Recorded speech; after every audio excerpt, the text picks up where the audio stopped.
En un anterior video les había leído las primeras páginas de este ensayo del historiador Pablo Drinó, titulado José Carlos Mariátegui o El Cojito Genial, Historia y Discapacidad en el Perú.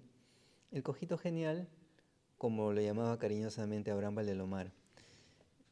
El libro postula qué tanto influyó la discapacidad en el genio de José Carlos Mariátegui, este gran pensador peruano.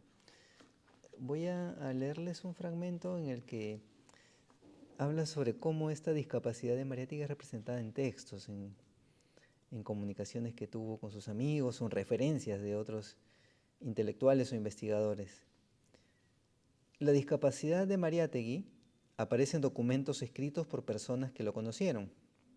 Entre estos archivos se encuentra la carta que le envió en 1918 el escritor y amigo íntimo Abraham Valdelomar desde la ciudad de Trujillo, en la cual comenta las charlas que ha dado ahí, así como su inminente viaje a Cajamarca.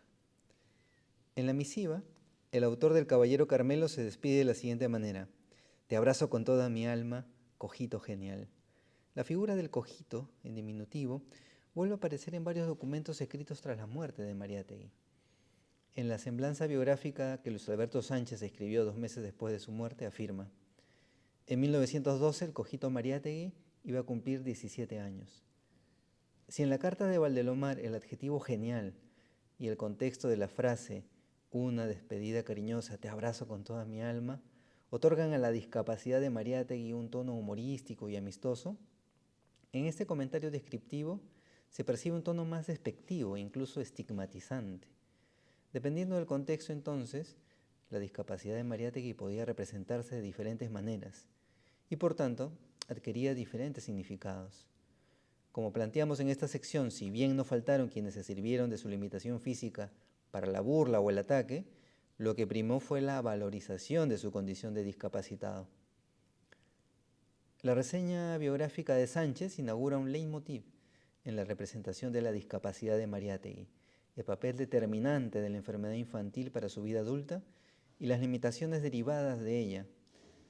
Mariátegui, escribe Sánchez, vivió 34 años, desde el 14 de junio de 1895 hasta el 16 de abril de 1930.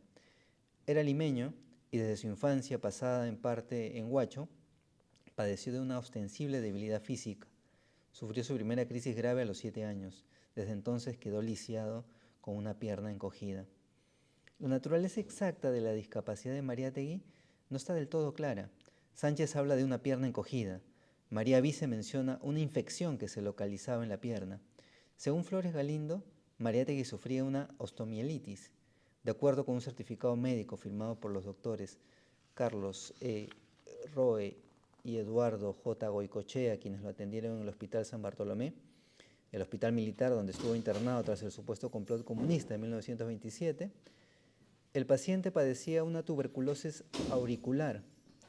No tenemos motivos para dudar de este diagnóstico, aunque es evidente que la intención de Roe y Goicochea era que la carta sirviera para que Mariátegui recuperara la libertad, ya que, como se lee en el informe médico, su condición actual requiere la continuación escrupulosa y puntual del tratamiento fisioterápico, SIC, y reconstituyente que ha sido iniciado y llevado a cabo en su domicilio, donde cuenta con los elementos necesarios a su curación, y que en el Hospital de San Bartolomé no existen los medios de tratamiento que el enfermo requiere.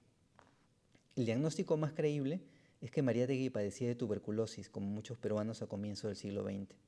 Una enfermedad que en su caso se manifestó principalmente en los huesos, causándole una cojera en la pierna izquierda, y la que a criterio de sus médicos hizo necesaria la amputación de la otra pierna, la derecha, para salvarle la vida cuando sufrió una crisis de salud en 1924. El ensayo de Paulo Treguinó sigue, y como han podido escuchar, hay referencias en textos de la mención a la discapacidad que sufrió Mariátegui. Como menciona Alberto Vergara en el prólogo, pues es interesante que se haga esta indagación. A veces se ha omitido, claro, por supuesto que las ideas de Mariátegui son muchísimo más importantes que esta circunstancia de su vida, pero un ensayo como este indaga y, como están viendo, también desde la fotografía, desde la representación en ilustraciones, esta circunstancia de José Carlos Mariátegui. Un ensayo breve, muy recomendable, así que quería compartirles unas páginas más para que también estén al tanto o acaso estén interesados en leerlo.